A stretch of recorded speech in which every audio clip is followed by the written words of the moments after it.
Krishna.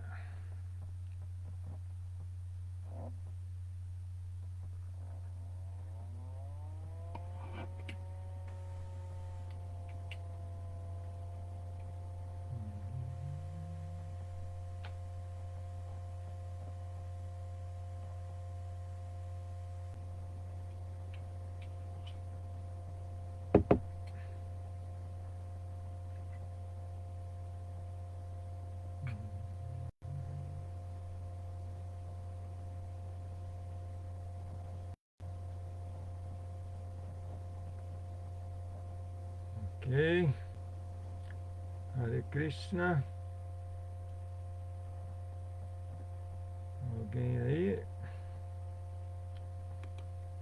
Bom, então vamos começar.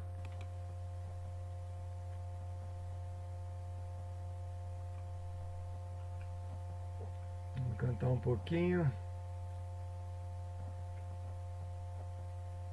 Está na hora.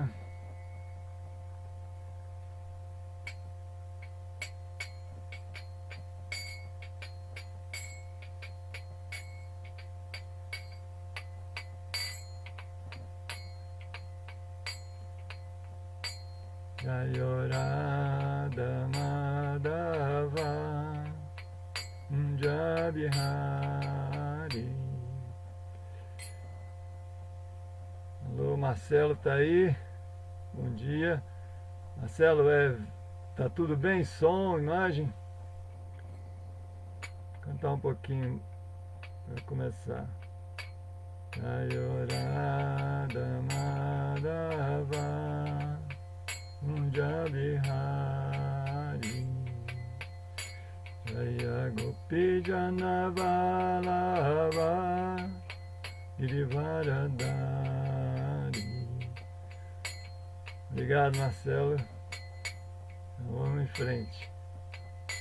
Jaya Gopi Janavalava Girivaradari Yashodanandana Brajajanaranjana Shodanandana Brajajanaranjana Unatira Vanachari Yamunatira Vanachari Jayorada Madhava Jabihari Jayorada Madhava Jabihari Jaya Gopi Janavalava Girivaradari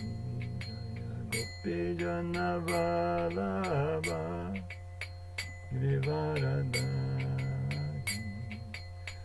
Yashodanandana Brajajanaranjana Yashodanandana Brajajanaranjana Yamunatira Vanachari Yamunatira Vanachari Jayorada Madhava Jabihari.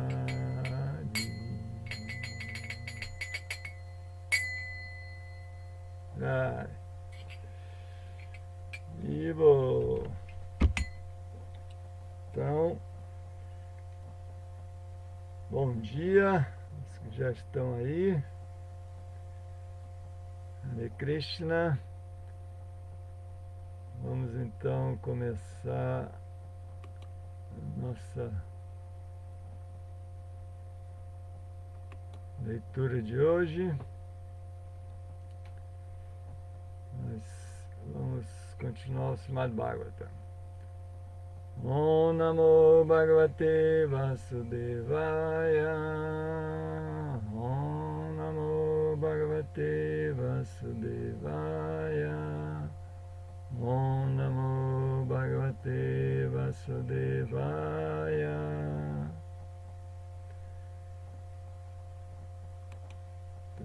vamos lá ao Srimad Bhagavatam. Continuando o Srimad Bhagavatam, estamos no canto 3, capítulo 19, a morte do demônio Hiranyaksha. E hoje vamos ler do verso 2 ao 14. Então tem bastante coisa para ler hoje. A descrição da luta entre o Senhor Varaha e Hiranyaksha, o demônio Hiranyaksha. Então eu vou ler o sânscrito só do verso 2, depois vamos ler a tradução corrida de todos. No verso 2 a gente vai ler o sânscrito e também a tradução palavra a palavra, tal, e depois vamos aos versos seguintes, vamos ler corrido, para a gente poder pegar o contexto direitinho desses versos. O verso 2 é o seguinte: Tatha sapatnamukatash charantam makutobayam jaganotapatyagadaya hana vasuramakshaya tapasapatmamukatash charantam makutobayam jaganotpatyagadaya hanavasuramakshaya. Então, palavra por palavra, tataha, então, saptanam, inimigo, mukataha, em frente a ele, charatam, aproximando-se, akutaha bayam, intrepidamente, jagana, golpeou, uptya, após salvar, gadaya, com sua massa, hanal, contra o queixo, asuram, o demônio, akshaja, o senhor que nasceu da narina de Brahma. Então, tradução: o Senhor aparecera da narina de Brahma, saltou e apontou sua massa contra o queixo de seu inimigo, demônio Hiranyaksha, que se aproximava dele intrepidamente. Então aqui está descrevendo, né, essa luta aí de Hiranyaksha com o Senhor Varaha. Então aqui, esse verso, o Senhor Varaha, depois, né, de sair da narina do Senhor Brahma, o Senhor Brahma estava meditando como que ia salvar essa terra, né? Que a terra estava afundando no oceano de Garba. Só lembrando assim o contexto. E aí, dessa meditação sobre a Brahma, o Senhor Supremo, né? O Senhor Supremo, Adi Vishnu, apareceu, saindo da narina do Senhor Brahma, ele apareceu, e aí, para salvar a terra. E nisso encontrou com esse demônio Hiranyaksha, que estava louco assim para lutar com alguém à altura dele, e encontrou o Senhor Vishnu na forma de Varahadeva. E aí vamos agora ler essa descrição dessa batalha aqui, dessa luta. Então continuando aqui, a gente leu, vou ler de novo o verso 2. O Senhor que aparecera da narina de Brahma saltou e apontou sua massa contra o queixo de seu inimigo, o demônio Hiranyaksha, que se aproximava dele intrepidamente. A Amparada pela massa do demônio, no entanto, a massa do Senhor saltou de sua mão e parecia esplêndida conforme caía em círculos. Era algo miraculoso, pois a massa brilhava maravilhosamente. Então, ó, o Senhor apontou sua massa contra o, né, quando nós vimos no verso, contra o queixo do inimigo. Mas aí o demônio aparou, né, se defendeu com a massa dele. E com isso a massa do Senhor saltou de sua mão. E aí escreve que ela parecia esplêndida, conforme caía em círculo. Ela brilhava maravilhosamente. Muito embora o demônio tivesse uma oportunidade excelente de ferir seu inimigo desarmado e indefeso, ele respeitou a lei do combate de igual para igual, atiçando dessa maneira a fúria do Senhor Supremo. Então você vê, o demônio, mesmo o demônio, né, não deixou de seguir a conduta correta de combate. Então, a hora que o senhor Varaha deixou cair a massa, né, como se fala aqui, ele estava desarmado e o demônio podia ter se aproveitado disso, mas em vez disso, respeitou e esperou que o seu oponente pegasse novamente a arma para poder lutar de igual para igual. Então, assim que a massa do Senhor caiu ao solo, e gritos de alarme se fizeram ouvir da multidão de deuses elistes que testemunhavam a luta, a personalidade de Deus reconheceu o amor do demônio pela retidão e, em razão disso, invocou o seu disco Sudarshan. Então, é interessante, né, como a personalidade de Deus reconheceu o amor do demônio pela retidão, né, e assim, admirou isso, né? Admirou, gostou da postura do demônio. E aí, para poder continuar a luta, ele invocou a Sudarshana Chakra. Né? Ele tinha perdido a massa que caiu, em vez dele pegar a massa novamente, ele invocou a Sudarshana, que é a outra arma dele, né, de Vishnu, que é o disco. Esse disco, né, chakra, que ele usa para matar os demônios. Então, conforme o disco começou a girar nas mãos do Senhor, e o Senhor se empenhava no combate contra o principal de seus assistentes de Vaikuntha, que nascera como Hiranyaksha, o filho indigno de Diti, surgiram de todas as direções expressões estranhas proferidas por aqueles que testemunhavam a luta de seus aeroplanos. Eles não tinham conhecimento da realidade do Senhor e por isso gritavam: que a vitória esteja convosco, suplicamos que o mateis, não brinqueis mais com ele. Então,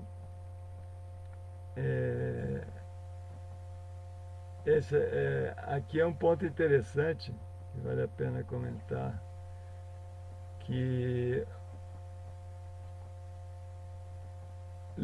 aqui lembra, né, nessa passagem, lembra que esse oponente do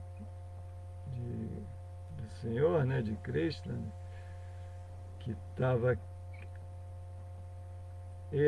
esse Hiranyaksha, ele na realidade, né, assim como alma, ele era o assistente de Vishnu em Vaikuntha.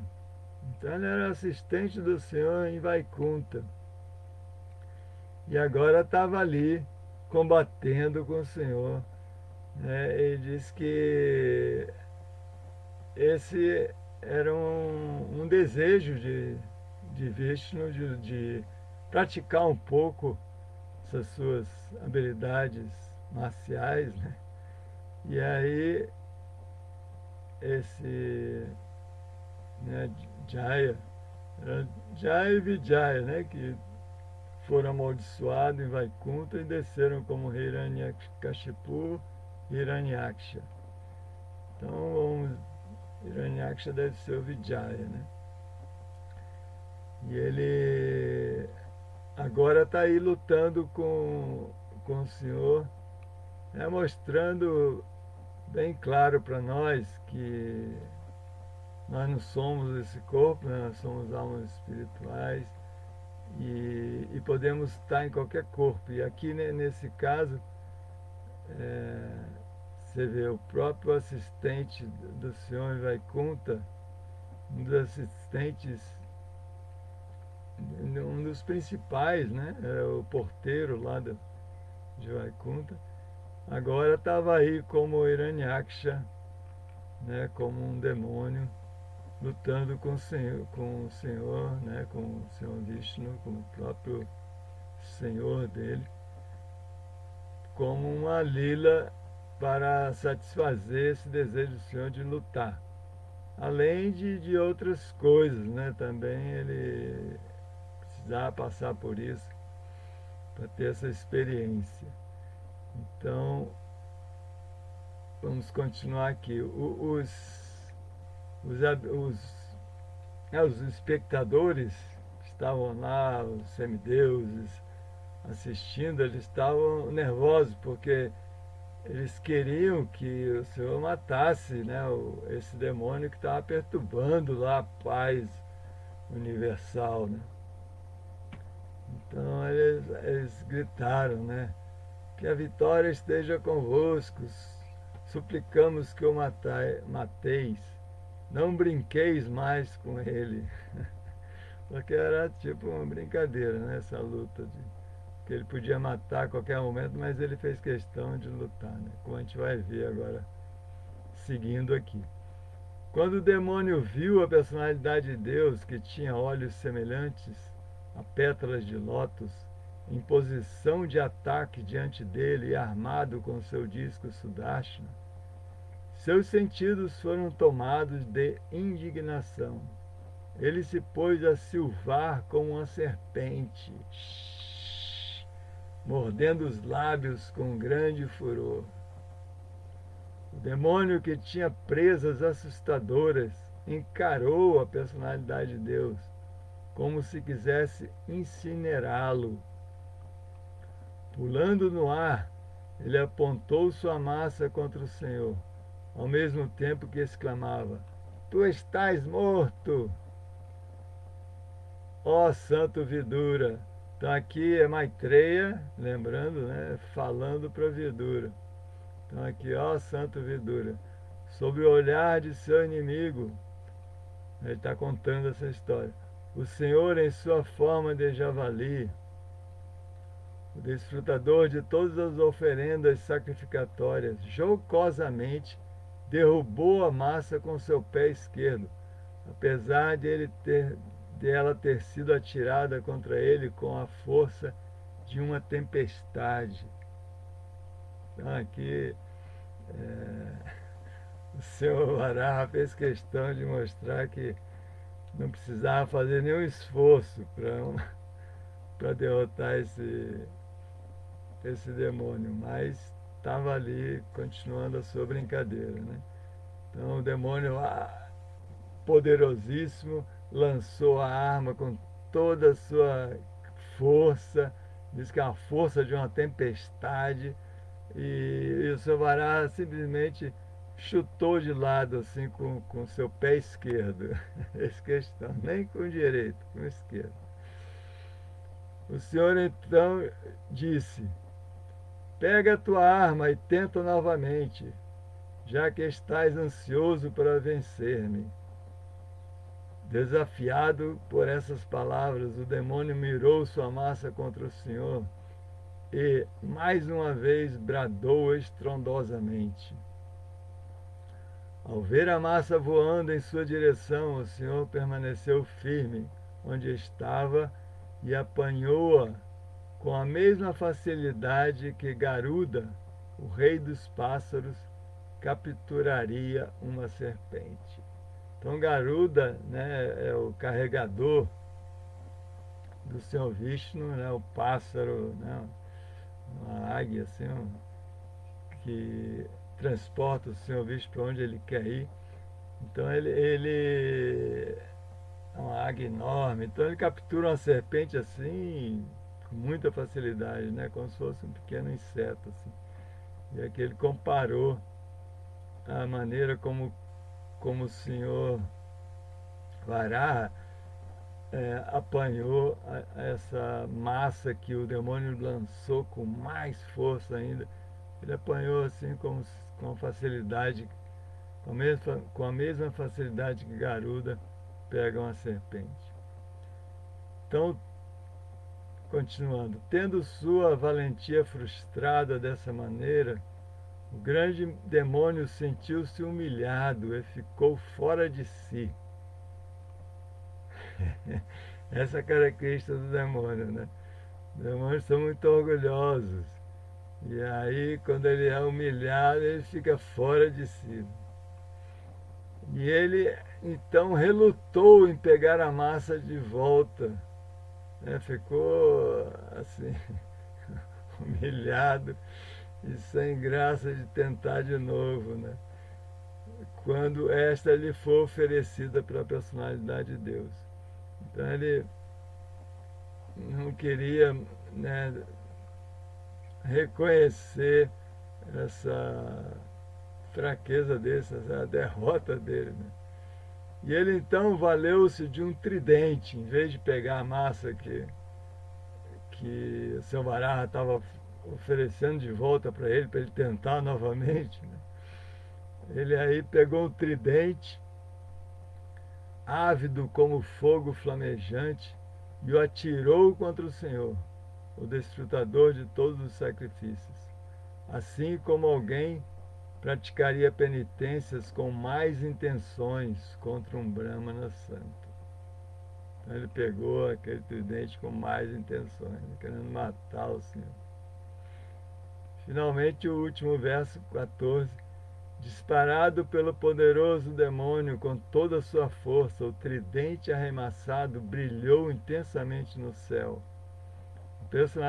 A personalidade de Deus, entretanto, despedaçou-o com seu disco Sudarshana, que tinha uma borda cortante e afiada, da mesma forma que Indra cortou uma asa de Garuda.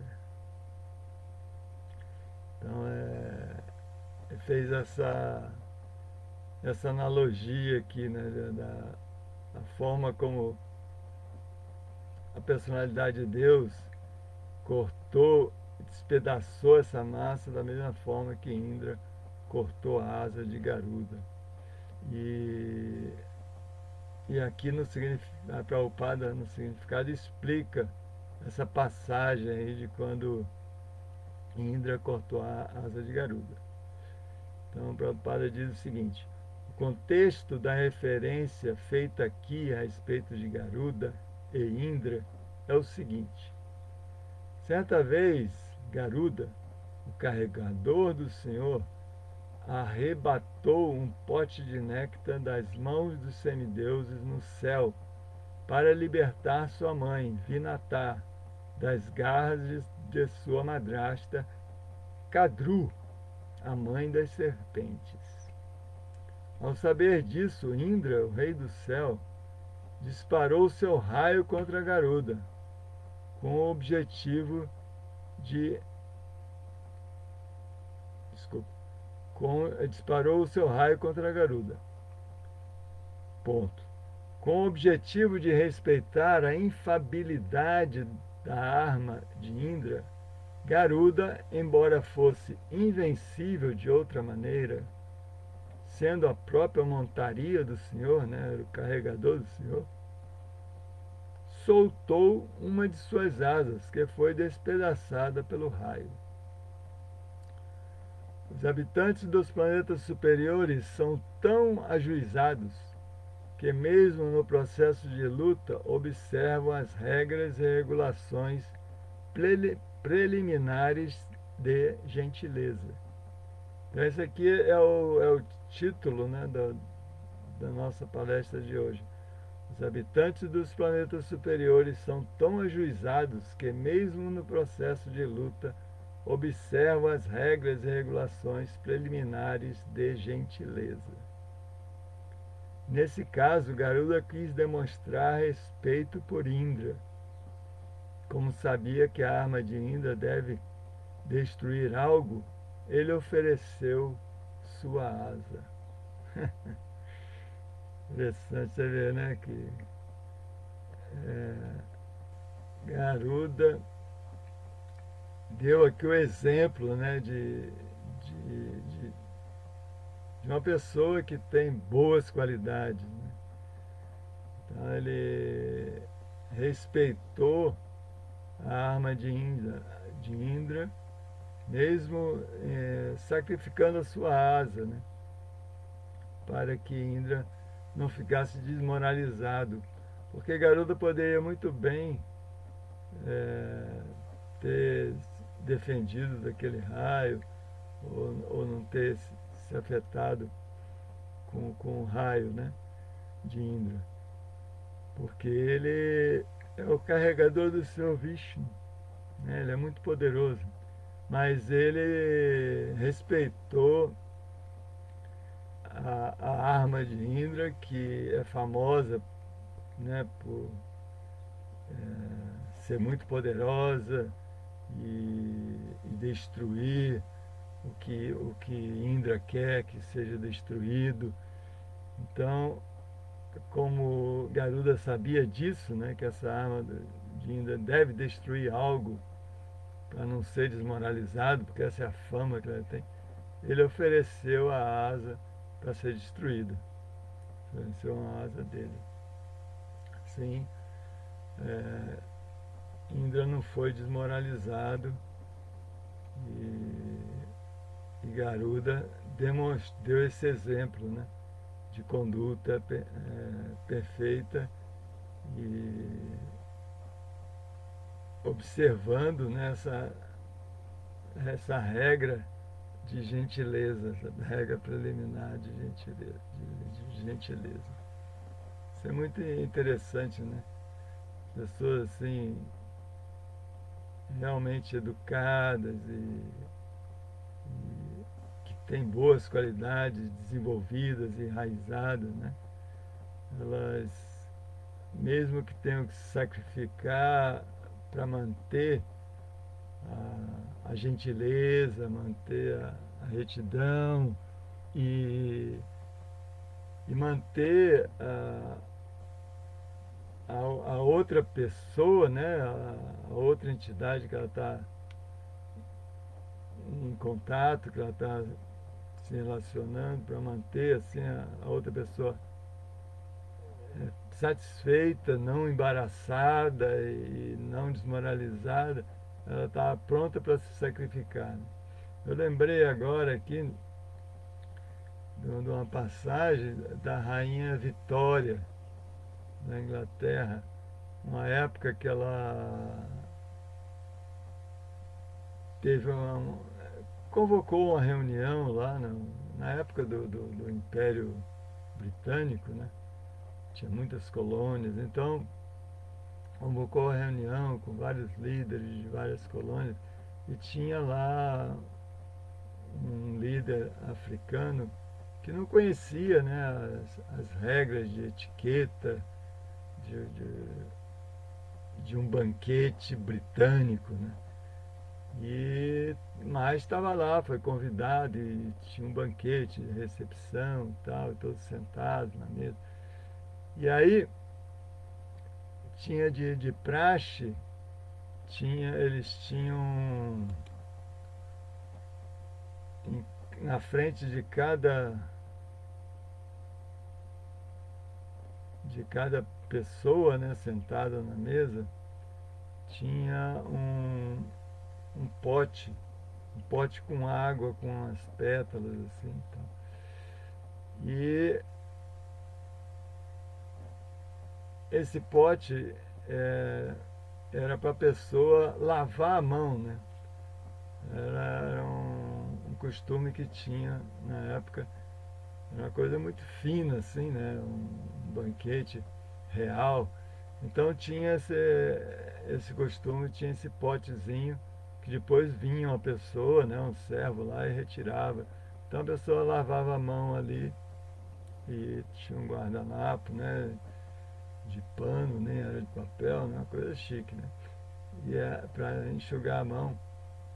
Mas aí o africano, ele não sabia dessa etiqueta. Viu aquele pote com água e pegou e estava com sede e bebeu o pote, né? E todo mundo, os outros sabiam, né?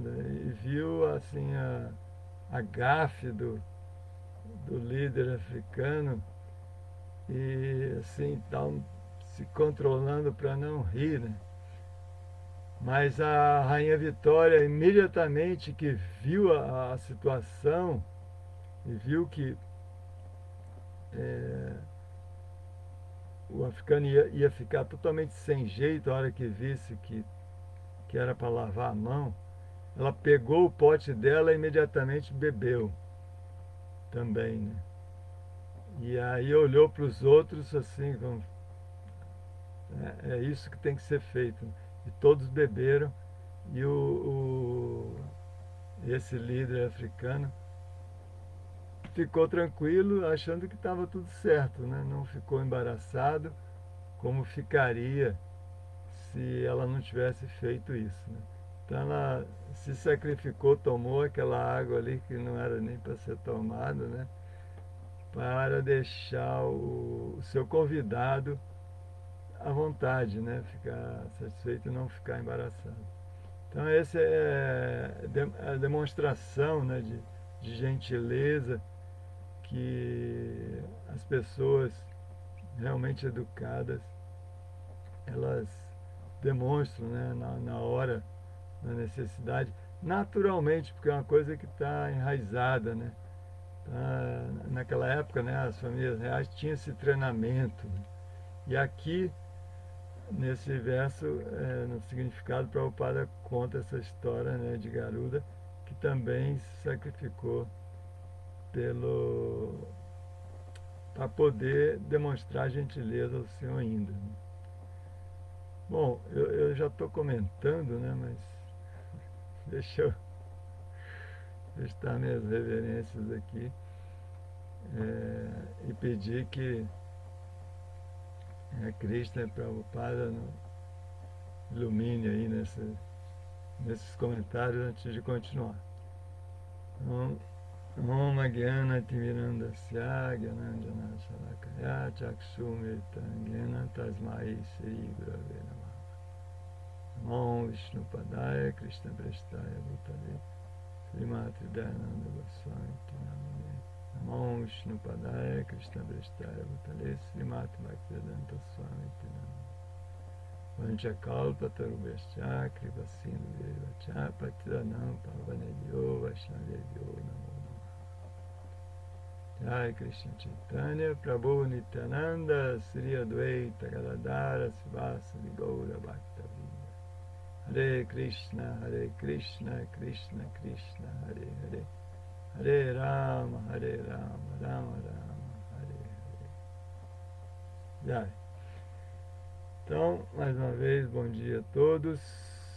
Nós já estamos comentando, mas agora vamos continuar então o comentário com as bênçãos de vocês e todos os Vaishnavas e de Krishna.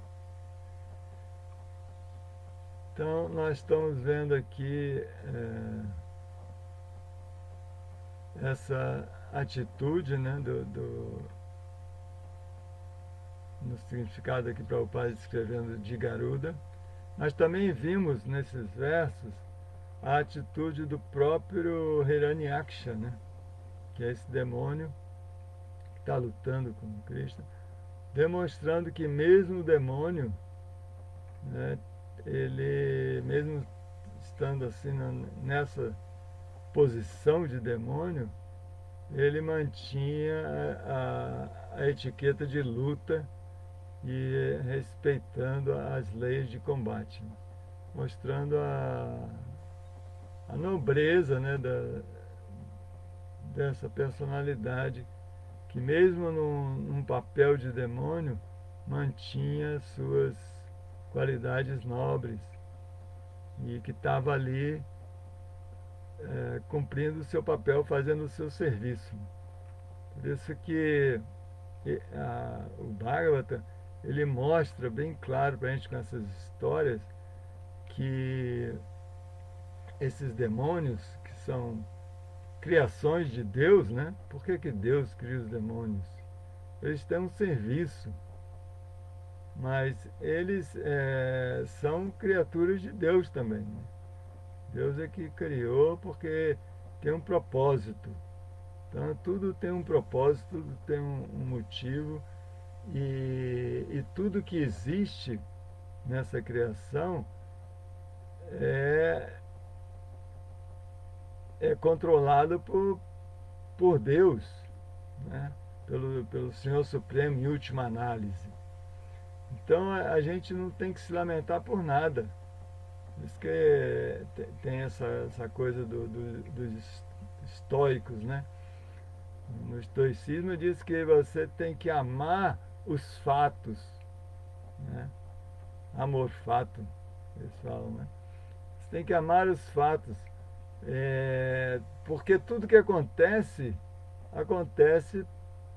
pela vontade do Senhor Supremo, em última análise. É lógico que a gente tem que fazer a nossa parte, né? A gente não tem que aceitar tudo passivamente. Se a gente pode fazer algo que possa favorecer a nós e aos outros, e principalmente ao Senhor Supremo, a gente faz. A gente faz. É como aqui, né, nessa posição, mesmo o demônio, quando ele durante a batalha, ele respeitou as leis e esperou o seu Varaha pegar novamente uma arma para poder lutar. A personalidade de Deus reconheceu o amor do demônio pela retidão e, e admirou essa atitude do demônio. Então você vê que muita coisa a gente deve fazer aliás, muita coisa não, a gente deve fazer tudo para agradar o Senhor Supremo. Essa tem que ser a nossa postura interna. Sempre ver o que Krishna quer que eu faça nesse momento, qual é a melhor atitude que eu posso ter nesse momento. E Krishna admira a retidão, a conduta correta, as qualidades bramínicas, as qualidades no modo da bondade. Então isso tudo são características que agrada o Senhor Supremo, que agrada a Krishna. Por isso que o Vaishnava tem que se preocupar em desenvolver boas qualidades. Apesar de não ser a meta última da vida, a meta última da vida é desenvolver amor por Deus, né? Amor por Krishna. Mas nesse processo de desenvolver amor por Krishna, naturalmente, o devoto desenvolve boas qualidades. Aí tem sempre aquela pergunta, então não precisa se preocupar em desenvolver boas qualidades separadamente, eu só me preocupo em desenvolver amor por Deus, e aí as qualidades vêm automaticamente. Na realidade, a gente precisa das duas coisas. A gente precisa se preocupar em desenvolver boas qualidades, sim, porque ainda não desenvolvemos amor por Deus. O dia que tivermos desenvolvido esse amor por Deus, aí naturalmente todas as boas qualidades já vão estar ali, né, presentes. Quem ama a Deus tem todas as boas qualidades inerentes. Mas não quer dizer que ele pode ter qualquer tipo de má qualidade e porque ama a Deus, então aquilo tudo ali é aceitável. Não, é porque naturalmente a pessoa que ama a Deus, ela não tem mais qualidades. Ela, durante esse processo de desenvolver amor por Deus, ela naturalmente vai se livrando das más qualidades, vai desenvolvendo boas qualidades. Então, uma coisa puxa a outra. Também é importante o devoto se preocupar em desenvolver boas qualidades, porque isso aí vai ajudar também a desenvolver amor por Deus, amor por Cristo. Então não é uma coisa assim que não tem nenhuma importância, porque o importante é desenvolver amor por Deus. Não, o mais importante é desenvolver amor por Deus, mas desenvolver boas qualidades não atrapalha em nada, pelo contrário, só ajuda. Então é importante também se preocupar com isso. E mais, é, é, o desenvolvimento de boas qualidades é a demonstração de que estamos no caminho certo, de que estamos desenvolvendo amor por Deus, de que estamos na direção correta de, para desenvolver amor por Deus. Então, isso é muito importante, as qualidades, saber das qualidades e se preocupar em desenvolvê-las e observar se está realmente desenvolvendo ou não, porque isso é um sintoma de que a gente está avançando. A gente está avançando na direção de Cristo, nós estamos avançando na direção de desenvolver amor por Deus, amor por Cristo. Então é muito importante. E não é à toa que Krishna na Bhagavad Gita ele fala várias vezes das qualidades, né, que devemos desenvolver e das qualidades brahmínicas. Eu coloquei até aqui para a gente lembrar, né? Porque aqui nesse comentário aqui que o Prabhupada fala, né, nesse último verso, 14, que ele tem uma frase que é exatamente a frase que é o nosso título aqui, né? Que os habitantes dos planetas superiores são tão ajuizados que mesmo no processo de luta observam as regras e regulações preliminares de gentileza, né, que é uma das qualidades divinas. Então, os habitantes dos planetas superiores, que são justamente as pessoas que estão num nível superior de consciência, porque os níveis dos planetas nesse universo, eles existem de acordo com o nível de consciência da pessoa. Então, inclusive, muda de dimensão. Então, nós estamos aqui num planeta tridimensional, né, o planeta que é um planeta intermediário, o planeta Terra. Então, acima do planeta Terra, aí tem os planetas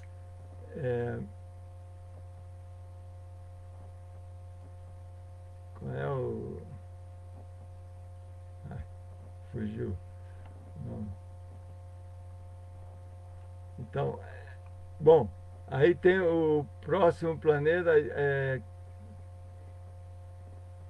que é o que o pessoal, que é um planeta celestial, né, que o pessoal almeja alcançar, porque lá vai ter desfrute muito maior do que aqui. Então, é, e é o planeta de Indra, né? Então é um planeta já superior, porque a consciência lá já é superior. E dali, os habitantes desses planetas, eles conseguem ver tudo que está acontecendo aqui no nosso plano. Assim como a gente, quando olha para um plano bidimensional, né, está olhando para o plano, a gente está aqui de cima olhando para o plano, você vê tudo ali.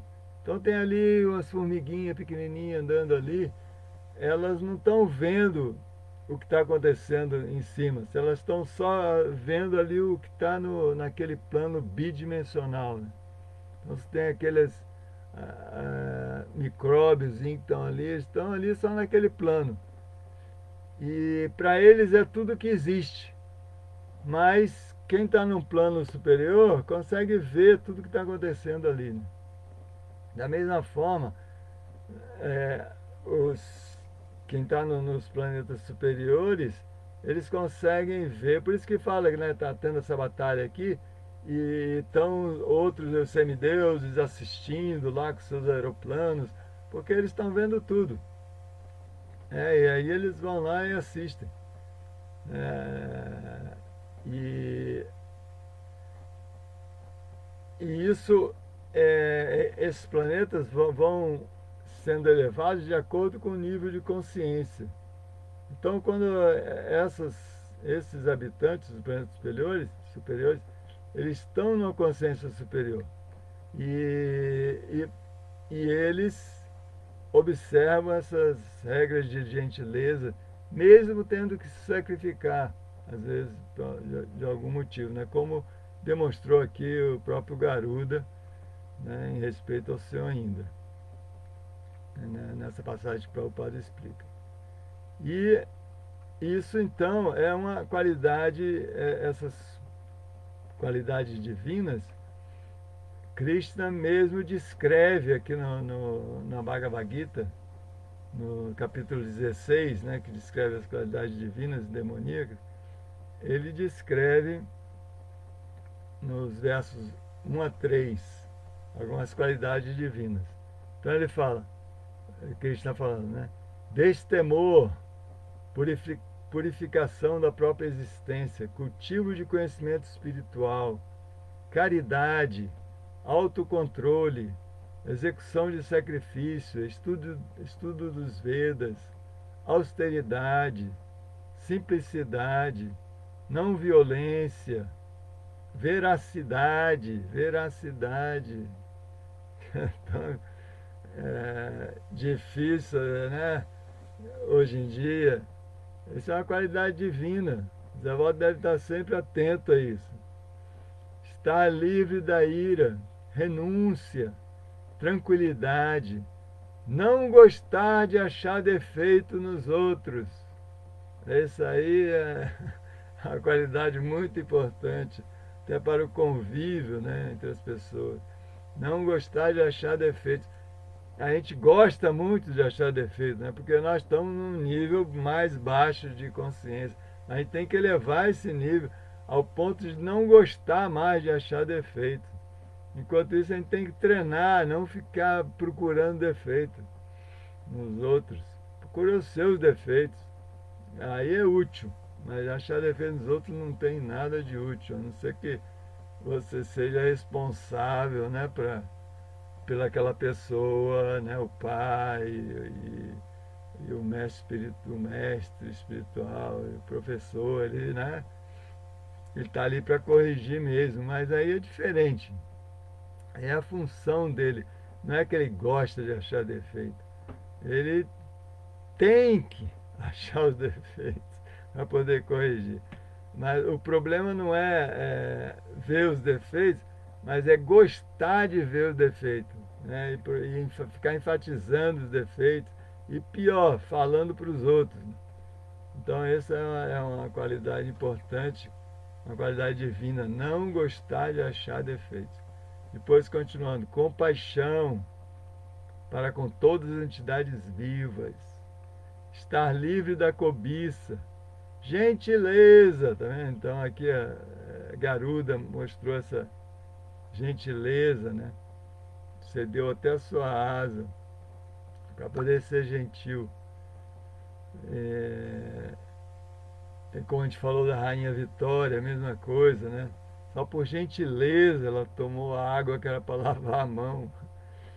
Modéstia, né? Humildade, firme determinação, vigor, clemência, fortaleza, limpeza, estar livre da inveja e da paixão pela honra. Isso aí é que é difícil. A gente vive procurando uma maneira de ser honrado, né? De ser glorificado, de ter prestígio. Então, é se livrar disso. Isso é também um sintoma de humildade, né? Se livrar desse desejo de querer ter prestígio. Então, se ele estar livre da paixão pela honra, ficar correndo atrás de honra. Aí Krishna termina aqui, depois de falar todas essas qualidades, ele fala: estas qualidades transcendentais, ó filho de Bharata, existem nos homens piedosos dotados de natureza divina.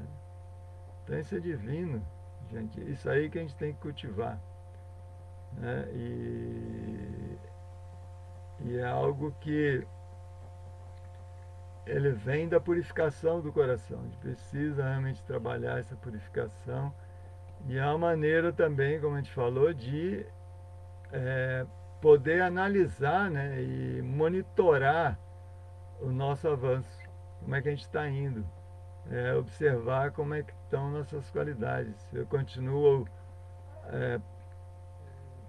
apontando o defeito dos outros ou não, se eu realmente estou desenvolvendo gentileza, assim, gentileza autêntica dentro do coração, não só superficial, como se fosse qualquer comerciante. Os comerciantes são muito gentis, né? Mas tudo por interesse pessoal de vender, não é realmente porque desenvolveu essa qualidade de gentileza. Então, se livrar dessa paixão pela honra. Isso tudo a gente tem que trabalhar, a gente tem que estar sempre atento para observar o que eu estou fazendo. Às vezes a gente fica irado porque não foi honrado, não foi respeitado. A gente tem que respeitar os outros, mas não tem que esperar respeito. Isso é essa corrida atrás, paixão pela honra, essa coisa de querer ser respeitado. Não, a gente tem que sempre ter essa consciência de que nós estamos aqui para desenvolver esse gosto por servir. Eu quero servir, eu quero desenvolver boas qualidades. Então, se alguém não me respeitou, isso é ruim para ele que não respeitou. Mas para mim, é até uma coisa boa, porque é uma maneira de eu ser mais humilde, desenvolver humildade. E tem que ver dessa maneira, isso é muito bom. Isso ajuda bastante a gente ficar tranquilo, que é uma das qualidades, né? Tranquilidade. Tá aqui, uma das qualidades divinas é a tranquilidade. A gente precisa de estar tranquilo. A gente só vai estar tranquilo quando a gente parar de buscar essa honra, estar livre desse paixão pela honra, como Krishna fala aqui. E depois, no verso seguinte, Krishna fala: orgulho, arrogância, presunção, ira, rispidez e ignorância, estas qualidades pertencem à natureza demoníaca. Então você vê que é exatamente o contrário, né? Se a humildade é uma qualidade divina, o orgulho, a arrogância, a presunção é uma qualidade demoníaca. Então a gente realmente tem que trabalhar essas coisas, porque se a gente desenvolve qualidades demoníacas, isso aí só vai nos afastar de Krishna. É por isso que a nossa meta tem que estar bem clara. A gente quer Krishna, a gente precisa desenvolver essas boas qualidades e se livrar dessas más qualidades, as qualidades demoníacas. Não é achar, eu não sou um demônio, eu não tenho essas qualidades. Não, tudo bem, nós não somos demônios, estamos tentando ser devotos, mas nós ainda temos muitas qualidades que não são é, apropriadas para um devoto, né? Que são demoníacas mesmo. Então a gente tem que cuidar disso. Cuidar. E a gente vê claramente que Krishna realmente dá muita ênfase a ter boas qualidades. Várias vezes, ele fala aqui no capítulo 16, nós lemos, também no capítulo 18, quando ele cita as qualidades dos brahmanas, né, são famosas, né, tranquilidade, autocontrole, austeridade, pureza, tolerância, honestidade, conhecimento, sabedoria, religiosidade. Todas essas qualidades naturais são as qualidades dos brahmanas, as qualidades que os brahmanas agem. São essas qualidades naturais dos brahmanas. Então se a gente não tem isso naturalmente, a gente tem que cultivar, né? Isso vai ajudar a desenvolver o modo da bondade, que é o que agrada a Krishna, porque Krishna é Adi Vishnu. Vishnu, ele gosta do modo da bondade. Modo da bondade, nós somos Vaishnavas, nós somos devotos de Vishnu, né, de Adi Vishnu. Krishna é Adi Vishnu. Então, Vaishnava vem de Vishnu. E Vishnu está ligado ao modo da bondade. O modo da bondade é desenvolver essas qualidades brahmínicas, né?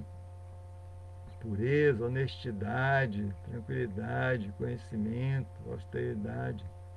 E depois, ainda tem no capítulo 13, nos versos 8 a 12, Krishna cita um monte de qualidades que significam conhecimento. Né? Começa com humildade.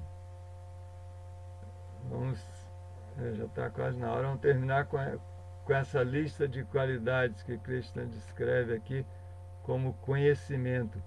Humildade, modéstia, não violência, tolerância. Então começa com humildade. A humildade é a base de todas as qualidades.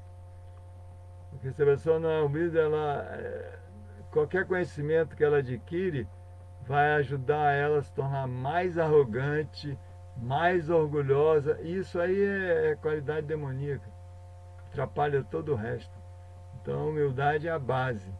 Aí vem modéstia, não violência, tolerância, simplicidade, aproximar-se de um mestre espiritual genuíno, limpeza, firmeza, autocontrole, renúncia aos objetos dos gozos e sentidos, ausência de falso ego.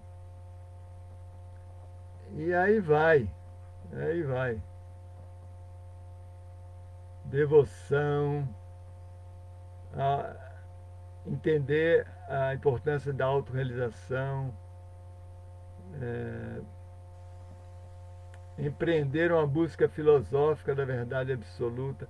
Tudo isso são características e qualidades que demonstram o verdadeiro conhecimento. Então, Krishna termina falando assim: declaro que tudo isso é conhecimento e algo diferente disso é ignorância. Então, essas qualidades, elas são sintomas de conhecimento, né? E fora isso, é porque está na ignorância. Inclusive, é dito que tem esse conhecimento materialista, né, que só atrapalha, que leva a pessoa a se tornar mais materialista, é chamado de Tamasa Buddhi. Tamasa Buddhi. Buddhi é inteligência e Tamasa é ignorância.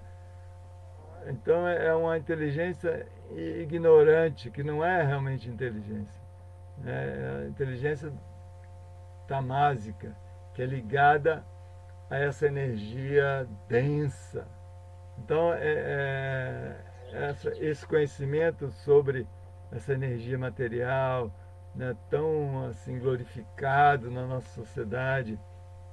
Isso aí, se a pessoa não tem um conhecimento superior, não tem conhecimento da verdade absoluta, Prabhupada fala, essas pessoas menos inteligentes são esses tamasa buddhi, que a inteligência materialista, né, está só no plano material e acha que isso é tudo. Né? Isso, você ter conhecimento dessa energia material, ela tem a sua utilidade, né? Mas tem que ter também o conhecimento espiritual. Se ficar só nisso, aí é ignorância, porque esse mundo material ele é tamásico, né? Essa energia densa é tamásica. A gente está buscando uma elevação da consciência, né? Então, aqui, né, nesses modos da natureza, para a gente se elevar, a gente tem que ir para o modo da bondade, né? Sair desse tamas, dessas tamas e ir para sattva guna, né? Modo da bondade. Bom, então eu vou,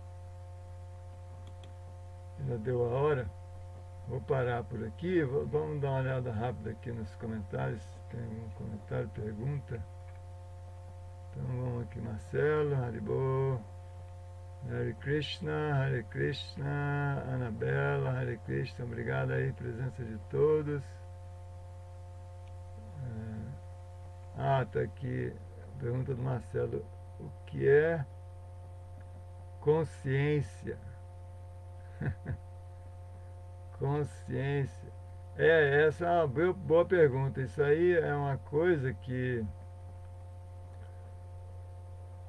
se discute mesmo dentro do meio científico. Existe essa discussão, essa grande discussão do que é consciência e como perceber a consciência e se isso realmente existe ou não, né? No meio cientista tem essa discussão. Então, tem um grupo de cientistas que fala que existe uma consciência superior que criou todo esse universo, e tem outro grupo, que é o grupo maior, que diz que não, que esse foi criado por si mesmo, né? Que não existe um projetista, né? Consciente, que existe consciência, que é tudo por acaso. Então estamos chegando lá, né? Para a gente poder entender consciência, porque consciência é uma coisa sutil, né? Que a gente percebe que existe, mas que a gente não consegue observar empiricamente, né? Através de aparelhos ou com nossos sentidos. A gente não consegue ver, a gente não consegue sentir com o nosso tato, a gente não consegue ouvir a consciência, mas a gente pode perceber a consciência, né? Às vezes a gente pode até perceber a consciência falando, né? Tem essa consciência que está ali, inerente do ser vivo, né? Porque o ser vivo é um ser consciente. Inclusive, a consciência é o sintoma do ser vivo, né? Isso é consciência. Dentro da nossa filosofia, como o Prabhupada explica, que consciência é o sintoma da alma. Essa é a definição que o Prabhupada dá de consciência, que é a definição das escrituras, né? Que o sintoma da alma é a consciência. Então, por isso que não é questão de opinião, né? Eu acho que a, a planta tem consciência, outra, eu acho que não, o animal não tem consciência, isso não tem consciência, já o ser humano já se enganou muito com isso, né? Já teve época que achava que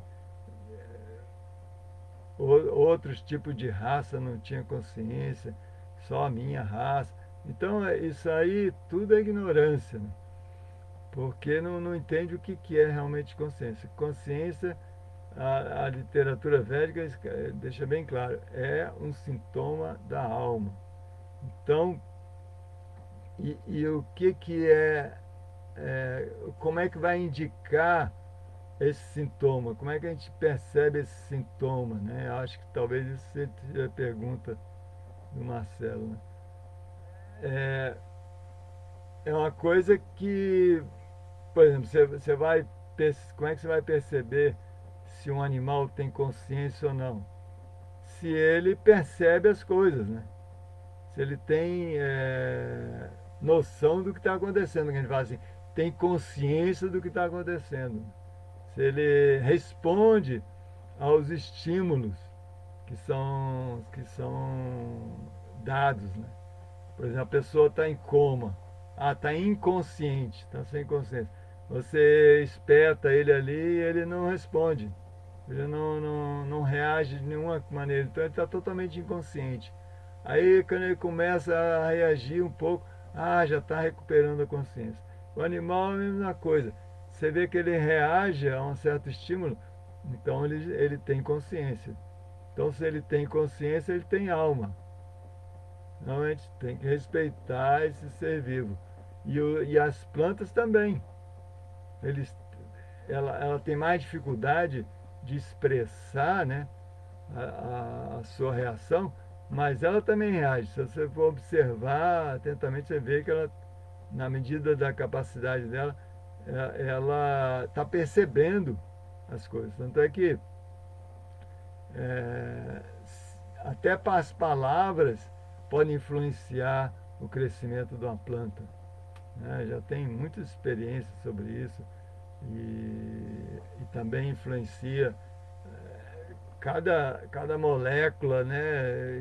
Já tem experiências que mostram como as suas palavras, o seu sentimento afeta, o seu pensamento afeta tudo e como que essas entidades vivas reagem, né? De acordo com esses impulsos que são dados. Bom, então vamos ver aqui. Eu acho que tá claro, Marcelo. Tem mais algum comentário aqui? Mary Krishna, obrigado, Prabhu, pelo Krishna Katha. Senti muita calma, sua aula foi muito esclarecedora. Hein? Ai, meu Deus. Em relação às atitudes de respeito ao próximo, mesmo que ele ignore nossa cultura ou seja considerado um demônio. É isso aí. Então, Marcelo, todas as glórias devotos reunidos. Haribol. Bom, então, acho que é isso, né? Não tem mais nenhum comentário, pergunta. Já está na hora. Então, vamos parar por aqui. Muito obrigado pela atenção. Srila Prabhupada aqui, já. Srimad Bhagavatam aqui, já. Gaura Premanande. Haribol. Vamos sair.